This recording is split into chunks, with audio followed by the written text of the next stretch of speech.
എന്നും ഉപയോഗിക്കുന്നവരാണോ? എങ്കിൽ ദിവസം ഒരു തവണയെങ്കിലും ഗൂഗിളിന്റെ ഏതെങ്കിലും ഒരു ആപ്പ് ഉപയോഗിക്കാതിരിക്കാൻ നിങ്ങൾക്ക് കഴിയില്ല. ലോകത്തിൽ ഒരു ദിവസം ഗൂഗിളിൽ നടക്കുന്ന സെർച്ച് ഏതാണ്ട് 8.5 ബില്യൺ ആണ്. യൂട്യൂബ്, ജിമെയിൽ, ഗൂഗിൾ മാപ്പ് തുടങ്ങിയ ഗൂഗിൾ തിരയുന്ന ഒരു കാര്യത്തിനും നാം പണം നൽകേണ്ടതില്ല.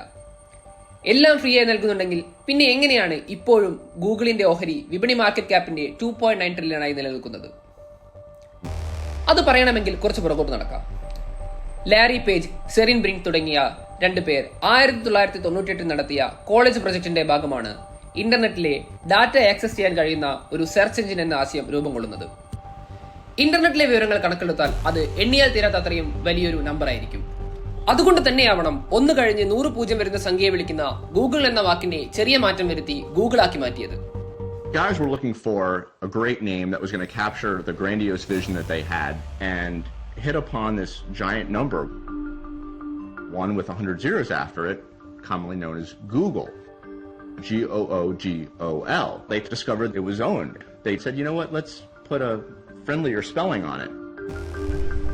On September 15th, 1997, they registered Google as a website. വളരെ സിമ്പിളായ ഒരു സെർച്ച് എഞ്ചിൻ ആയിരുന്ന ഗൂഗിൾ 2000-ലാണ് അവരുടെ ആദ്യത്തെ ബിസിനസ് മോഡലായ ആഡ്വേർഡ്സ് കൊണ്ടുവരുന്നത്. അതിനു മുൻപ് വരെ നിങ്ങൾ സെർച്ച് ചെയ്യുന്ന എന്തും ഗൂഗിളിൽ ലഭ്യമായിരുന്നു. എങ്കിൽ ആഡ്വേർഡ്സ് വന്നതോടുകൂടി നിങ്ങൾ പണം നൽകി നിങ്ങളുടെ പ്രൊഡക്റ്റ് സെർച്ച് എഞ്ചിനിലെ ഏറ്റവും ആദ്യ പേജിൽ തന്നെ വരുത്താൻ കഴിയും.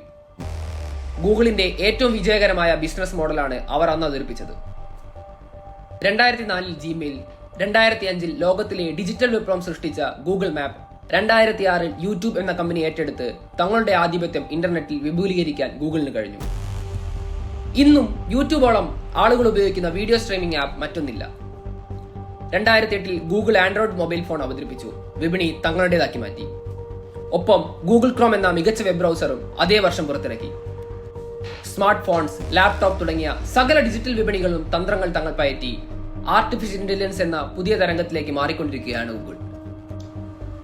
ഇതൊക്കെ പറയുമ്പോഴും ഗൂഗിളിന്റെ തീരുമാനങ്ങളെല്ലാം വിജയകരമായിരുന്നു എന്ന് കരുതരുത്. ഗൂഗിൾ പ്ലസ് എന്ന പേരിൽ ഇറക്കിയ സോഷ്യൽ മീഡിയ പ്ലാറ്റ്ഫോം ഫേസ്ബുക്കിനോട് പൊരുതി തോറ്റുപോയിട്ടുണ്ട്. ഹാങ് ഔട്ട് എന്ന ചാറ്റിംഗ് ആപ്പ് 2022 നിർത്തേണ്ടി വന്നു. ഗൂഗിൾ നെക്സസ് എന്ന പേരിൽ ഇറക്കിയ ടാബ്ലറ്റുകൾ ആപ്പിൾ ടാബ്ലറ്റോട് പിടിച്ചു നിൽക്കാൻ കഴിയാതെ വീണുപോയിട്ടുണ്ട്. വിക്കിപീഡിയ സെർച്ച് ചെയ്താൽ ഗൂഗിൾ പാതിയിൽ വെച്ച് നിർത്തിയതും വിജയകരമായി പോകാതെയുമായ നിരവധി ആശയങ്ങൾ കാണാം. എന്നാൽ അവിടെയൊന്നും തളരാതെ മുന്നേറാൻ അവർ കാണിച്ച നിശ്ചയദാർഢ്യമാണ് ഇന്നത്തെ ഗൂഗിളിന്റെ വളർച്ചയ്ക്ക് കാരണമെന്ന് ഉറപ്പിച്ചു പറയാം. 2022 ഗൂഗിൾ നേടിയ വരുമാനം ഒരു പൈ ഡയഗ്രത്തിന്റെ സഹായത്തോടെ പറയുമ്പോൾ അവരുടെ വരുമാനം ഏതൊക്കെ മേഖലയിൽ നിന്നാണെന്ന് നിങ്ങൾക്ക് മനസ്സിലാകും.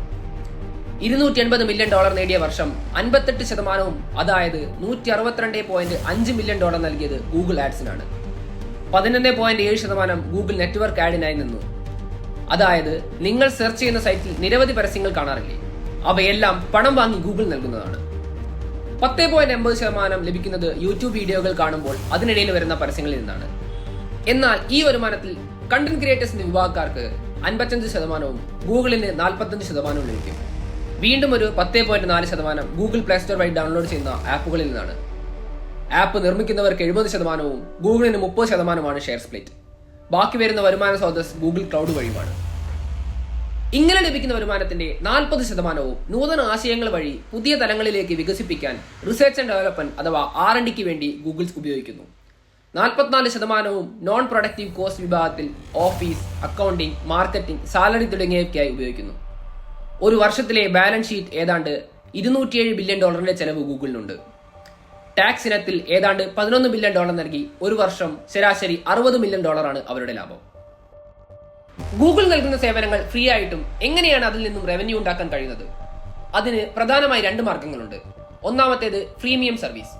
പേര് സൂചിപ്പിക്കുന്ന പോലെ ഫ്രീ പ്ലസ് പ്രീമിയം. അതായത് നമ്മൾ ഫ്രീ ആയി ഉപയോഗിക്കുന്ന ഗൂഗിൾ ആപ്പുകൾക്ക് പെയ്ഡ് പ്രീമിയം വേർഷനുകളുണ്ട്. ഉദാഹരണത്തിന് ജിമെയിൽ ബേസ് വേർഷൻ ഫ്രീ ആണ്, എന്നാൽ അതിന്റെ സ്റ്റോറേജ് കപ്പാസിറ്റി 15 GB ആണ്. അതിൽ കൂടുതൽ ആവശ്യമെങ്കിൽ പ്രീമിയം വേർഷൻ നൽകി പണം നൽകി സ്വന്തമാക്കണം. യൂട്യൂബ് വീഡിയോസ് കാണുന്നത് ഫ്രീ ആണെങ്കിലും അതിനിടയിൽ വരുന്ന ആഡ്സ് ഒഴിവാക്കാൻ പെയ്ഡ് പ്രീമിയം വേർഷൻ നാം ഉപയോഗിക്കേണ്ടതുണ്ട്. എന്നാൽ ഈ രീതിയിൽ പെയ്ഡ് പ്രീമിയം വേർഷൻ ഉപയോഗിക്കുന്നത് 5% ആളുകൾ മാത്രമായിരിക്കും. അപ്പോൾ റവന്യൂ ജനറേഷൻ നടത്താൻ ഉപയോഗിക്കുന്ന രണ്ടാമത്തെ മാർഗമാണ് ഡാറ്റ കളക്ഷൻ. ഗൂഗിൾ നൽകുന്ന സൗജന്യ സേവനങ്ങൾ ഉപയോഗിക്കുന്ന 95% ആളുകളും സെർച്ച് ചെയ്യുന്ന, മെയിൽ ചെയ്യുന്ന, സ്ട്രീം ചെയ്യുന്ന മുഴുവൻ ഡാറ്റകൾ ഗൂഗിൾ ശേഖരിച്ച് ടാർഗറ്റഡ് അഡ്വർടൈസിന് വേണ്ടി ഉപയോഗിക്കുന്നു. അതായത് നിങ്ങൾ ഗൂഗിളിൽ ഒരു മൊബൈൽ ഫോണിനെ പറ്റി സെർച്ച് ചെയ്താൽ ആ ഡാറ്റ കളക്ട് ചെയ്ത് മൊബൈൽ ഫോണുമായി ബന്ധപ്പെട്ട ആഡുകൾ നിങ്ങൾക്ക് വന്നുകൊണ്ടേയിരിക്കും. നിങ്ങൾ സെർച്ച് ചെയ്യുന്ന അഡ്വർടൈസിംഗ് മാത്രമായിരിക്കുകയില്ല, ബന്ധപ്പെട്ട വിവരങ്ങൾ വെബ് പേജിൽ ഏറ്റവും ആദ്യം വരുന്ന രീതിയിൽ ക്രമീകരിക്കുന്ന സെർച്ച് എഞ്ചിൻ ഒപ്റ്റിമൈസേഷൻ അഥവാ SEO എന്ന നൂതന സാങ്കേതിക വിദ്യയും ഗൂഗിൾ ഇതിനായി ഉപയോഗിക്കുന്നു. SEO ഉപയോഗിച്ച് സെർച്ച് ചെയ്യുന്ന ആളുകളുടെ പ്രായം, സ്ഥലം, അഭിരുചി തുടങ്ങിയ ചില ക്രൈറ്റീരിയൽ ഡാറ്റ കളക്ട് ചെയ്ത് അതുമായി ബന്ധപ്പെട്ട് അഡ്വർടൈസ് യൂസറുമായി ബന്ധപ്പെടുത്തുന്നു. എന്നാൽ ഏതൊക്കെ ആഡ്സ് കൂടുതൽ വിസിബിലിറ്റി, പ്രയോറിറ്റി എന്നിവ നൽകണമെന്ന് ആഡിന്റെ ക്വാളിറ്റി ഗൂഗിൾ നൽകുന്ന തുകയെ ആശ്രയിച്ചിരിക്കും. അതുകൊണ്ട് തന്നെ തങ്ങളുടെ ബിസിനസ് കൂടുതൽ ആളുകളിലേക്ക് എത്തിക്കാൻ നിരവധി കമ്പനികൾ ഗൂഗിൾ ആഡ്സ് നൽകാൻ മത്സരിക്കുന്നു. സെർച്ച് ചെയ്യുമ്പോൾ കാണുന്ന സെർച്ച് ആഡ്, ന്യൂസ് പേപ്പർ സൈറ്റുകളിൽ കാണുന്ന ബാനർ ആഡ്സ്, വീഡിയോ സ്ട്രീം ചെയ്യുന്ന സമയങ്ങളിൽ കാണുന്ന വീഡിയോ ആഡ്സ് തുടങ്ങിയ പലതരം ക്ലാസിഫിക്കേഷനുകളുണ്ട്. ഇത്തരം പരസ്യങ്ങളിൽ നിന്നു മാത്രം $237 വരുമാനം ഗൂഗിൾ ഒരു വർഷം സ്വന്തമാക്കുന്നു. ഗൂഗിൾ മാത്രമല്ല, മെറ്റ, ആമസോൺ തുടങ്ങിയ എല്ലാ വമ്പന്മാരും ഡാറ്റ കളക്ഷൻ നടത്തുന്നുണ്ട്. അതിലൂടെ വലിയ പരസ്യ വരുമാനവും നേടുന്നുണ്ട്. എന്നാൽ എല്ലാറ്റിനും ഒരു മറുവശമുണ്ടെന്ന് പറയുന്നത് പോലെ ഡാറ്റ കളക്ഷൻ വലിയ 2 പ്രതിസന്ധികൾ സൃഷ്ടിക്കുന്നു. ഒന്ന്, വ്യക്തികളുടെ സ്വകാര്യതയിലേക്കുള്ള കടന്നുകയറ്റം. നിങ്ങൾ അനുവാദം നൽകാതെ തന്നെ നിങ്ങളുടെ സ്ഥലം, നിങ്ങൾ കഴിക്കുന്ന ഭക്ഷണം, നിങ്ങൾ ഇഷ്ടപ്പെടുന്ന വസ്തുക്കൾ തുടങ്ങിയ എല്ലാം ഗൂഗിൾ ശേഖരിക്കുന്നു.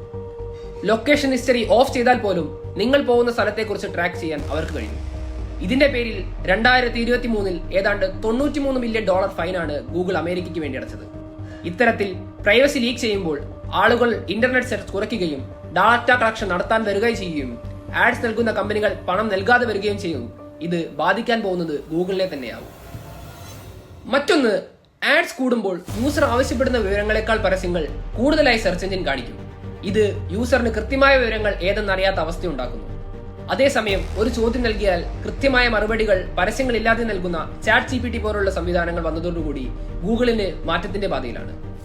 ജിമ്മി എന്ന പേരിൽ ഗൂഗിൾ വികസിപ്പിച്ചെടുത്ത AI സംവിധാനം അതിന്റെ ആദ്യപടിയായി കാണാം. ഡിജിറ്റൽ യുഗത്തിൽ കൃത്യതയും വസ്തുനിഷ്ഠമായ വിവരങ്ങൾ യൂസറിന് നൽകാൻ കമ്പനികൾ മത്സരിക്കുമ്പോൾ നമ്മളെപ്പോലെ സാധാരണക്കാരനും അത് ഗുണകരമാവുന്നത് തന്നെ കരുതാം.